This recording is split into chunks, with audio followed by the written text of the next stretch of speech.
just a week away from Fuji, round number 2 of the inaugural season of the Crown Racing Series. And what better time to start talking about the officials who are behind the scenes with this fantastic championship. Hi, everybody. I'm Jeremy Scott. Joining me today is League Commissioner Simon Attrill. And Simon, we've got a lot to talk about in spite of there just being one race, I should say. But great to have you with us today. It's a pleasure to be with you, Jeremy. And yeah, I'm looking forward to talking about the series. To be honest, we're relatively new kids on the block, so got a lot to share. And we're trying to get the story out there. So yeah, happy to take you through any questions that you might have on the series. And we have a bunch of them here. And you mentioned that you're the new kids on the block. For those unfamiliar to the Crown Racing Series or may have just stumbled upon it, let's talk a little bit about it and why it's different from some of these other sim racing series. Yeah, I mean, I've been a hugely passionate fan of the sim racing space as a driver and also as kind of a consumer of that content, really over the last 5, 6, maybe even longer years, but especially from when COVID hit, started to sink my teeth into that. And I've run a couple of leagues myself, actually, before getting connected with CRS. And you're right, it's a competitive space. There's lots of fantastic leagues out there that do a great job for the drivers and the teams that run in them.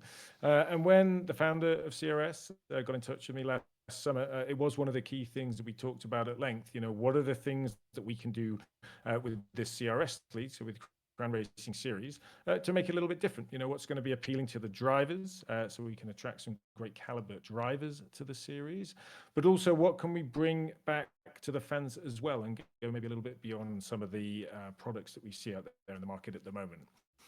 The way I would describe it, Jeremy, is we're very much a driver-focused championship. Now, you could argue, every championship has got drivers in it. So what's the difference?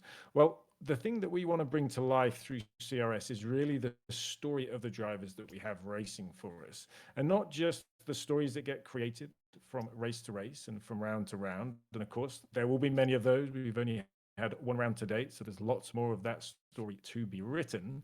But we want to provide the audience of CRS with some of the background. Where do these drivers come from? How do they get into sim racing?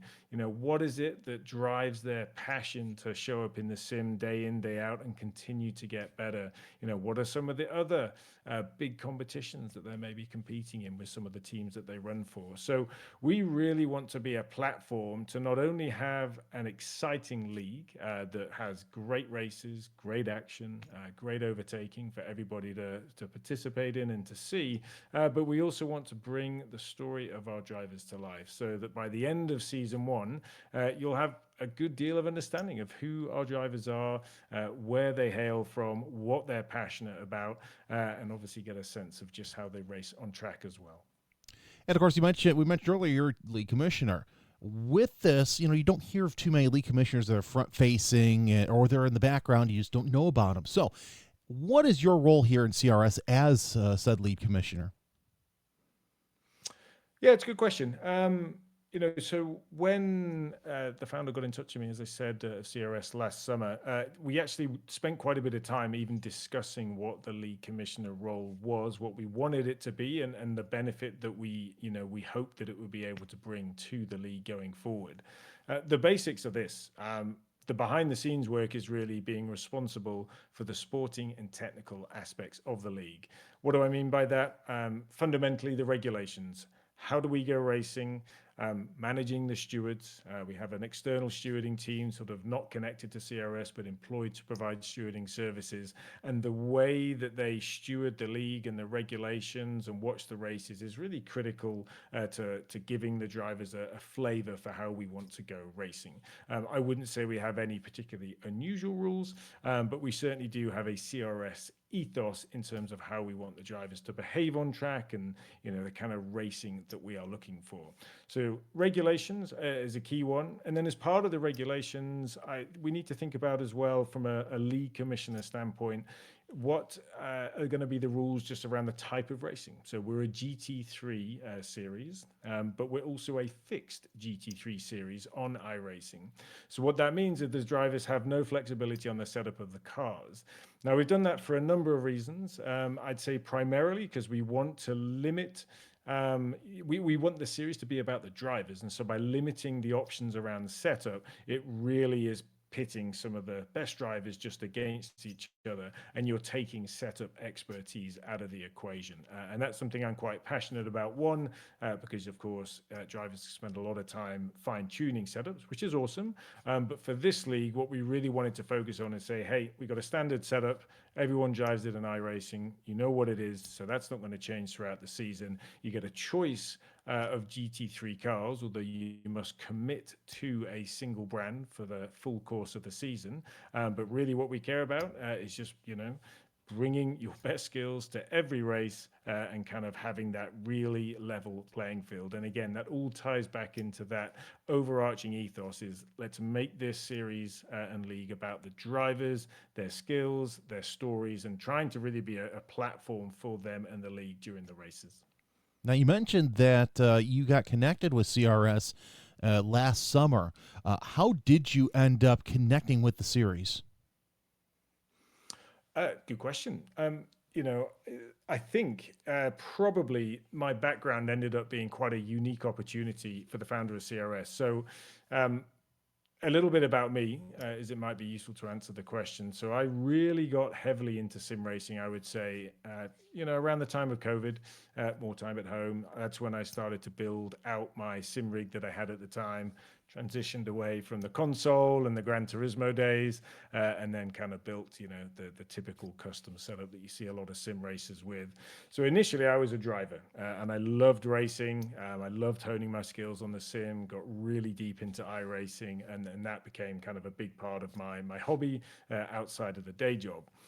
Now, one of the decisions I took pretty early on is like, oh man, this is pretty cool. I'd love to be able to show people who don't know a lot about sim racing just what I'm up to. So I kind of started a YouTube channel that primarily, when I got started, was just to stream my races. So, interested friends and family, a dozen or so people would tune in and just kind of see what I was up to. But then that really kind of opened me up, I guess, a little bit to, wow, I wonder if there's things that I could contribute back into the sim racing space. And as I was learning things about rig setup, about iRacing setup, and really the technical aspects around having a really strong sim racing setup, I started to produce some of that content and then put it out on my S1 Racing YouTube channel. So that became, side hobby number two, racing, but then also, putting some content, some how-to content out there. And that, tended to get a bit of traction, which was awesome. So that has continued on really over those 2 or 3 years. And then back to your question, Jeremy, I think when the founder of CRS was taking a look at, who would make a good fit as a league commissioner, I think the background of me being a racer and having that understanding, having prior experience of running leagues, albeit smaller scale, and certainly not as publicized as CRS, but then also having some familiarity of kind of content creation, etc., that I'd probably be a good fit for this kind of league commissioner role. And it's so what to date, Jeremy, it's been a great partnership. I feel like the skills that I have, I can bring to bear. I think there's a lot more we can do as a team, and there's a big backroom team, behind the founder, behind me, that are focusing on the socials and all the other aspects of the league. And that's really, I think, there's this big engine room that's kind of helping us, set CRS up for success. So that was really my journey, and yeah, it's been a great one so far with CRS, and we're only really just getting started. We're just getting ready for race two. There's a lot more to come as well from the league, which is great. No, we really are, and I've really been impressed with the growth and in between the two races that we've had in terms of social and getting these interviews out and all that. And one thing that I was taught in broadcast school is you never go back further, so you only start from the beginning. But I've got to say, you're talking about diving headfirst into sim racing, which a lot of drivers did in 2020. What was Simon like just before the sim racing? Yeah, it's a good question. If I go back to early days, I've always had a fairly big passion about cars, probably through my father. Never done any formal racing, just to be clear. Although, man, that would have been a great hobby as a younger kid. But really, right back to the beginning, recreational go karter. Never did anything professionally or anything too serious, but always just had that love of driving cars, going fast, and that's kind of never really left me. And sim racing just seemed like this great outlet in order to really hone that skill set, but in a way that I could do it whilst, having a family and being a lot more affordable, obviously, than trying to get out there, on a racetrack and, in the real world, I guess, as we say. So just an always an interest in motor racing. Formula One, probably the series I follow the most, but only because of a lack of time. I'd love to get stuck more into the endurance racing, especially now that I do the sort of sim racing equivalents and competing those. That's opened up my mind to just whole world of understanding of how drivers prepare and execute these huge endurance races, both on the sim and on the real racetrack.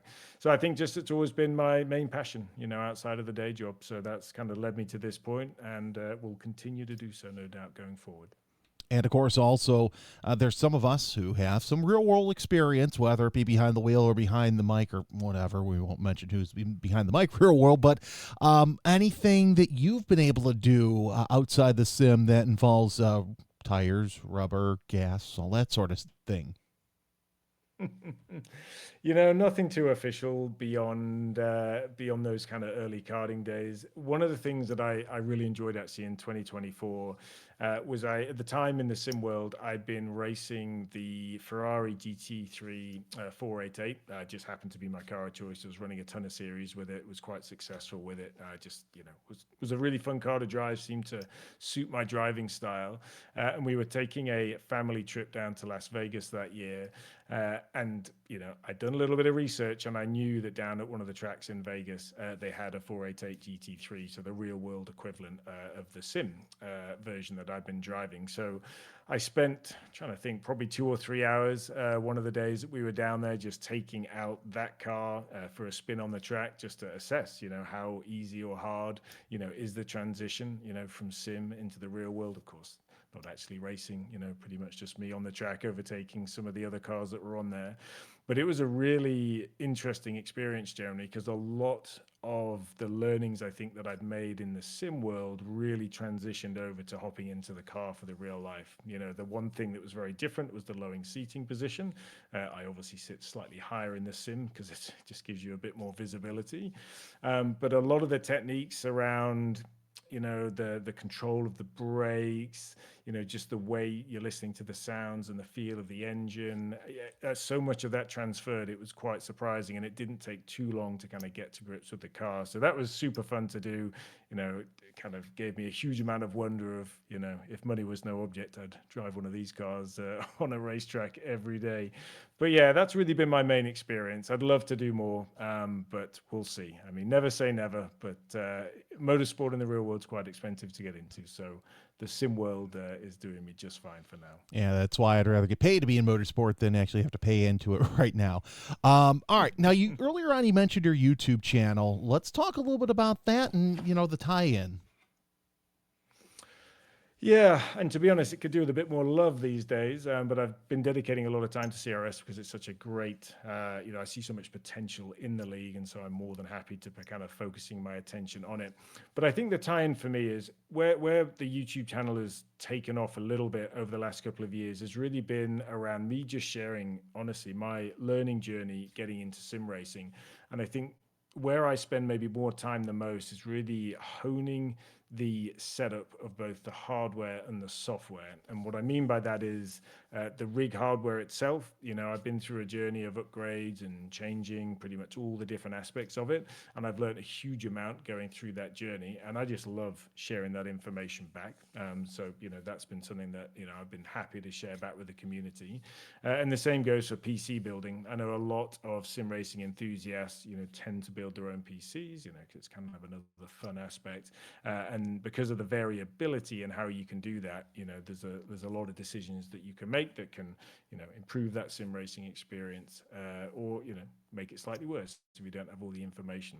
So for me, the sort of S1 Racing Channel and CRS are quite a natural link, because I think there's quite a lot of crossover in terms of on CRS, we're really trying to educate the audience that we have and that we hope to grow around not only the drivers, but about motorsport, about racing, about the things that are happening on track. We don't want to assume that people tuning into CRS all experts in racing, and we're more than happy to try and take them on that learning journey. And that's very much been my philosophy on the S1 Racing channel as well, is to think about building a sim rig and getting into sim racing in the same way. Just expose all the lessons that I've been through, things that I've learned, and honestly, anything that we can do to help others, build the sim racing and the motorsport community, that is all good for us. I knew I picked a good series because that's my announcing style too. You don't know if somebody's watching for the first time, so you want to teach them. But then again, you might have a veteran who's been watching for 20, 30 years of any kind of motorsport, and you don't want to, make it sound like you're dumbing down. So it's a fine line to have to walk.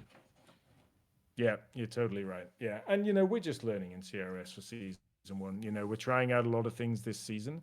Some of the things, are working well. Some of the things we're adjusting. And we're very open to that. And we're very open to feedback too. And that's kind of a big focus on season one is we're absolutely dedicated to giving the drivers that are part of the series and have signed up with us for season one the best experience that we can, because we would love for them to join us for season two. But we're also learning, and there's things that we know we'll be able to improve as we go, and that's very much top of our mind as well. All right, let's talk about race number 2. We had a banger of a race in race 1, but what are you looking forward to most in Fuji, and what do we need to know about this next round? It's a good question. If anyone hasn't seen round one, there's some highlights up on the CRS YouTube channel, so absolutely worth taking a look at. If I was going to give a 30-second summary of race one and therefore what to think about for race two, a fairly dominant performance by Luciano.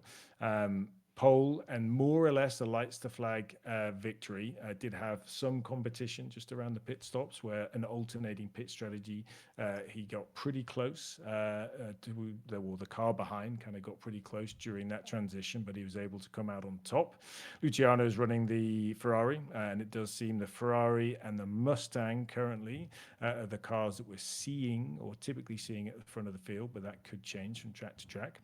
So Luciano, certainly a driver to watch out for. But we also did have a first corner incident in race one, which took out or at least impacted 2 or 3 of the drivers who we would have expected to be kind of challenging in the top 5 as well. They suffered damage. They completed the race. They actually gave us some fantastic racing, but unfortunately the damage to the car just meant they were less competitive than they would have been. So I think we'll see certainly some strong drives from some of those individuals. Greg got caught up in that, Greg Hoverson. I suspect a strong race is coming from Greg in round 2, but also for many of the other drivers.